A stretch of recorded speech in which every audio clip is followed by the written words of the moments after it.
संधी आणि वेळ. एक माणूस खूप दिवसांपासून नोकरीच्या शोधात असतो.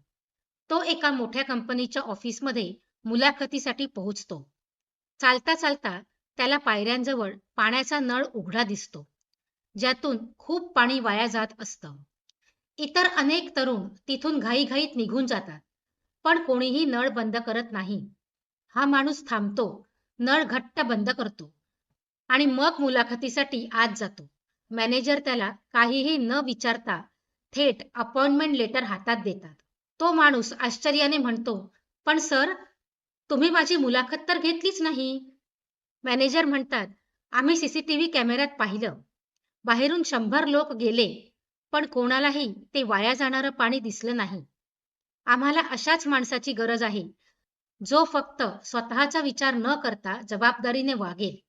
तात्पर्य: तुमची पात्रता फक्त तुमच्या पदवीवरून नाही, तर तुमच्या वागणुकीवरून ठरते. चॅनलला सबस्क्राईब करा. धन्यवाद.